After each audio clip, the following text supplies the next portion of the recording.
Bonjour et bienvenue dans une nouvelle vidéo. C'est la première vidéo que je filme depuis que je suis rentrée de Corée du Sud. J'ai un peu perdu l'habitude de filmer, je suis assez mal à l'aise devant la caméra. La vie reprend et j'ai des vidéos que je veux tourner sur mon voyage. Il s'est passé plein de trucs. Normalement au moment où cette vidéo sort, il y a déjà le premier vlog de mon départ en Corée qui est sorti. D'ailleurs si vous êtes nouveau sur cette chaîne, n'hésitez pas à vous abonner. Je fais des vidéos sur la Corée du Sud, la culture coréenne, et là prochainement je vais faire plusieurs vidéos qui vont parler de mon voyage en Corée. Donc voilà, si la culture coréenne et la Corée du Sud vous intéressent, n'hésitez pas à vous abonner. Aujourd'hui pour cette vidéo j'ai décidé de parler de quelque chose, de rentrer directement dans le vif du sujet, et cette vidéo je vais vous raconter les mensonges qui sont souvent racontés sur les réseaux sociaux, sur YouTube, sur Instagram, sur TikTok, etc.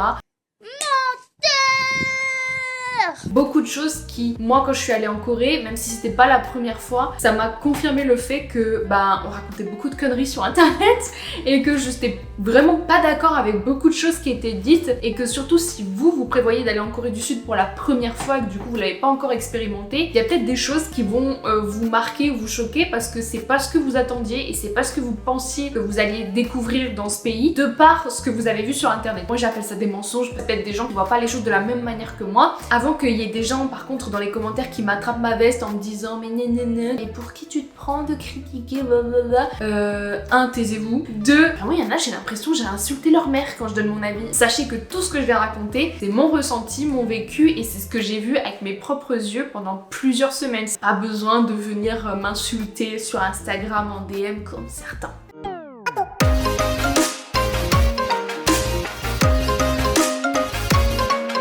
Première chose que je trouve très fausse, qu'on raconte beaucoup sur la Corée du Sud, c'est la Corée, c'est propre. Oui et non. Quand j'entends la Corée c'est propre, alors on me dit oui, dans les rues il n'y a pas de déchets, c'est propre, c'est beaucoup plus propre que Paris, c'est beaucoup plus propre que les grandes villes en France. Dans une certaine mesure, oui, je suis d'accord avec ça, parce que c'est sûr que si on compare Séoul ou n'importe quelle autre grande ville en Corée du Sud à Paris ou voilà, ils respectent quand même plus l'espace public que nous. Le métro en Corée, il est impeccable, les toilettes publiques, plupart du temps, c'est impeccable. Maintenant, de là à dire c'est incroyablement propre, on pourrait bouffer par terre dans la rue, non, voilà. Quand même dire la vérité, c'est crade. Séoul, c'est une très grande ville, ça fait je sais plus combien de fois Paris en termes de population et d'espace, c'est crade. Il y a des papiers par terre, il y a des poubelles un peu partout. C'est vrai que les Coréens ne fument pas dans la rue en marchant, ils se regroupent toujours à un certain endroit, genre devant les entreprises, t'as toujours un trottoir en face, ils sont tous là, ils fument sur un tout petit espace, voilà, c'est là où ils fument. Mais les Coréens ont aussi pas compris que le mégot, c'était pas biodégradable. On a partout, genre vraiment un amas de mégots de cigarettes par terre, là où ils fument vraiment. Pareil, on a fait des randonnées, on a fait des trucs, des endroits où c'est pas les étrangers, hein, parce que vraiment, vu que j'étais avec Jongwon et que j'ai visité sa famille, ils nous ont vraiment emmenés dans des endroits où il y avait pas d'étrangers. Enfin, c'est des endroits que moi, de moi-même, tout seul, en tant que touriste, j'aurais jamais été. C'est crade, dans la nature, dans les randonnées, sur les bords de route, il y a des gobelets, il y a des trucs, il y a des machins. Dans la rue, en centre-ville, je suis désolée, mais ça pue! Mais ça pue, mais ça genre, pourquoi personne en parle? Ça schlingue, d'accord? T'es en train de marcher dans la rue normale, t'es en train de faire ta petite promenade dans Séoul, et d'un seul coup t'as une espèce d'odeur d'œuf pourri, mais vraiment d'œuf pourri, qui remonte des enfers, qui vient te prendre le nez là, tous les 50 mètres, genre t'as ces bouches d'égouts sur toutes les rues.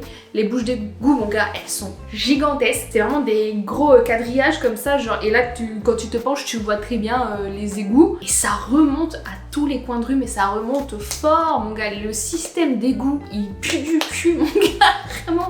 Les rues puent. Autre chose aussi qui doit certainement jouer, il n'y a pas de poubelle. Si jamais vous allez dans des cafés en Corée, faites pas les erreurs là de prendre des ice americano à emporter pour le boire en marchant ou vous promenant, parce qu'ensuite vous avez votre gobelet là que vous transportez pendant 6 heures dans la rue parce qu'il n'y a pas de poubelle. Ça doit certainement contribuer au fait qu'il y a des endroits où il y a beaucoup de déchets.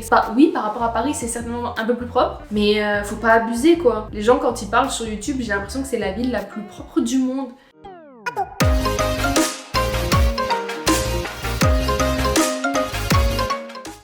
la Corée du Sud, c'est un pays qui est très safe. C'est un pays où tu n'as pas besoin d'avoir peur quand tu marches la nuit, le soir, quand tu te balades dans certains quartiers, etc. T'as pas besoin d'avoir peur. Il n'y a pas cette insécurité ou cette peur de se faire agresser à tous les coins de rue. Séoul, c'est quand même une ville qui est plus safe que Paris. Quand je passe dans des petites rues, je me suis sentie beaucoup moins oppressée et j'avais beaucoup moins peur en marchant dans la rue que quand je marche rien que chez moi à Bordeaux. À Bordeaux, tous les soirs, je rentre du travail, il fait nuit, je suis pas zen. Je suis juste pas zen. Maintenant, je vois trop de gens et d'étrangers sur YouTube qui font des vlogs, qui partent en Corée, qui parlent de la Corée. Vous avez pas d'instinct de survie ou quoi? Genre vous marchez vraiment dans des endroits.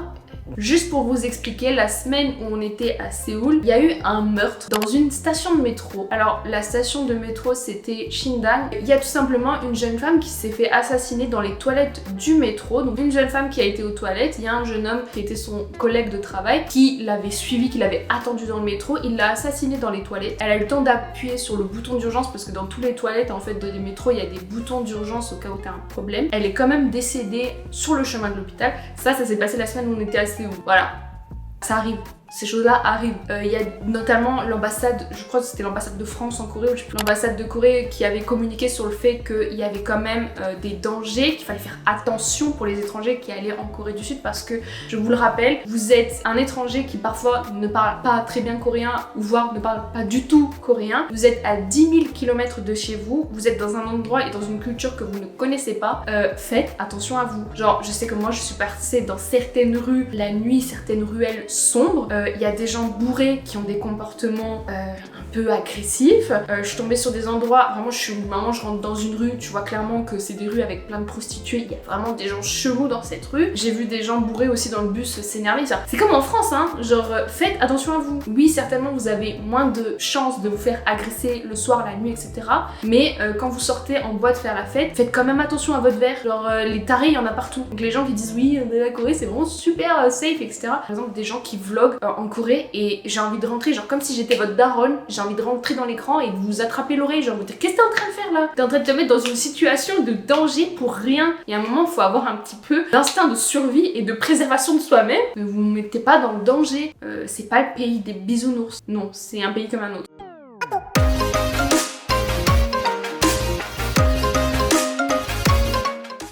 Troisième mensonge, comment je présente ça, genre vous êtes tous des menteurs. Mais troisième chose avec laquelle je suis pas tout à fait d'accord, les transports en Corée du Sud c'est super efficace, genre Séoul c'est hyper bien desservi, il y a des métros partout, il y a des bus tout le temps, etc.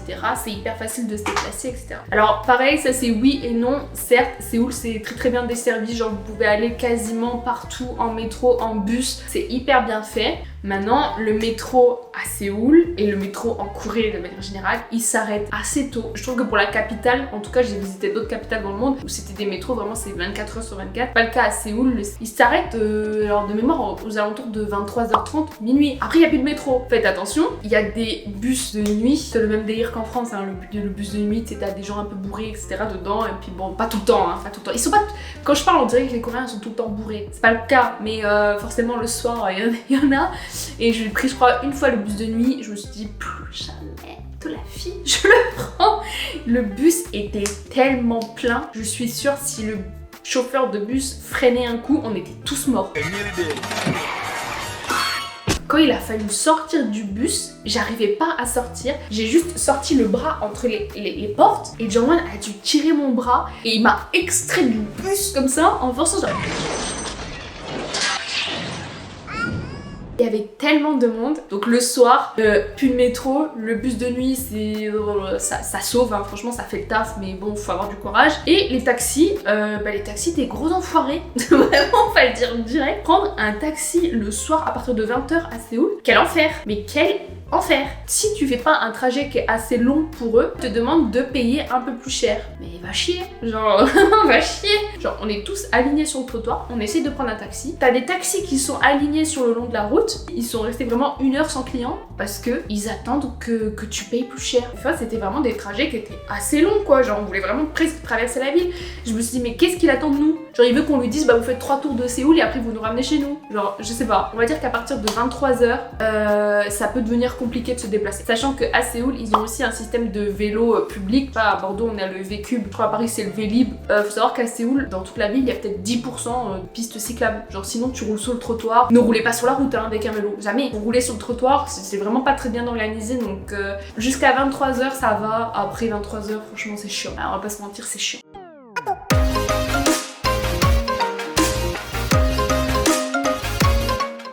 Je trouve ça pas très vrai, ou en tout cas moins vrai que ça l'était avant. Le fait que la Corée du Sud, tout est ouvert 24 heures sur 24. Je me souviens que il y a 5 ans, mon premier voyage, les magasins, les restaurants, tout de manière générale était ouvert beaucoup plus tard. Il y avait beaucoup de choses qui étaient ouvertes 24 heures sur 24. Là, pour ce voyage-là, donc en 2022, je trouve que c'est vraiment beaucoup moins le cas. Les restaurants, les magasins, les centres commerciaux, les commerçants de manière générale, ils ferment assez tôt. Alors ils ferment plus tard quand même que ce qu'on ferme de façon classique en France. Les Pyeongchang sont ouverts 24 heures sur 24, mais vraiment beaucoup de choses qui sont fermées. Il y a des magasins aussi sur lesquels il y a encore sur la devanture marqué 24 heures sur 24, et finalement quand tu passes devant, à 22h30 ils ferment. Et ça, je pense que c'est un effet un peu post-Covid. En Corée du Sud, pendant le Covid, il y a eu pas de confinement strict, mais il y a eu des couvre-feux, donc à partir d'une certaine heure tout était fermé. Je pense qu'il y a des habitudes qui ont changé. Il y a encore des magasins ou des restaurants où il y a le symbole 24, je veux dire c'est ouvert tout le temps. C'est pas ouvert tout le temps. On va dire qu'ils sont passés sur des horaires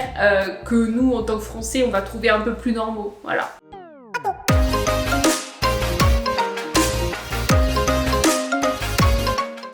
Il y a un dernier point duquel j'aimerais parler, pas quelque chose qui a été raconté sur la Corée du Sud et avec lequel je suis pas d'accord, c'est juste peut-être une constatation que je fais, peut-être que j'ai vu clash un petit peu avec ce qui est montré sur les réseaux sociaux, et je vois pas beaucoup de gens en parler, ou alors peut-être j'ai mis ma tête trop profond dans mon propre cul et je m'en rends pas compte, et il y a des gens qui en ont parlé et moi je suis juste pas au courant. J'ai logé dans plusieurs quartiers différents à Séoul et dans les autres villes. J'ai remarqué dans certains quartiers, par exemple des quartiers que j'avais déjà visités il y a plusieurs années, qu'il y avait eu un certain changement d'ambiance. Je pourrais pas dire est-ce que c'est une ambiance qui est post-Covid ou si c'est une conséquence de ce qui s'est passé, mais je trouve que la précarité est beaucoup plus présente. Je sais qu'il y a un quartier dans lequel j'ai logé à Séoul pendant mon premier voyage, que j'avais beaucoup aimé le quartier, et là on a relogé juste à côté, et le nombre de SDF qu'il y a dans ces endroits. Pour mon premier voyage en Corée, j'avais déjà vu des SDF parce que la précarité ça existe partout dans tous les pays, donc j'en avais effectivement vu. Maintenant je trouve que il y en a beaucoup plus qu'avant. Je sais qu'avant c'était surtout le soir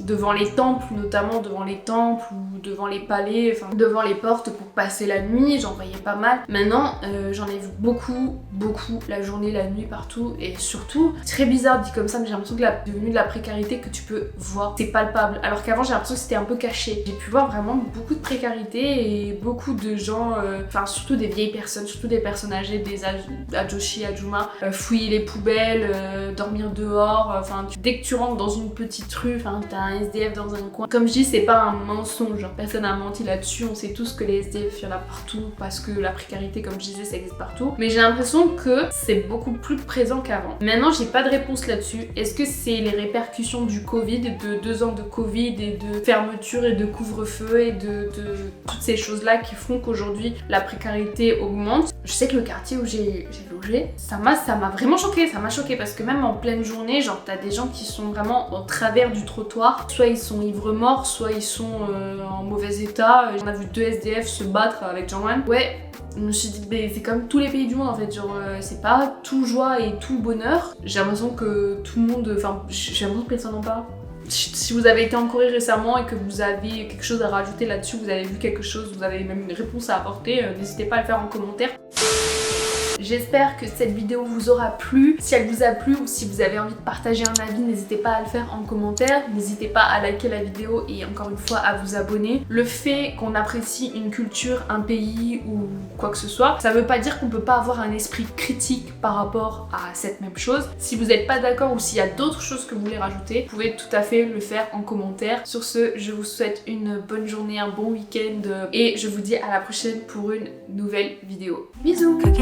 Every day and night, another day, oh, another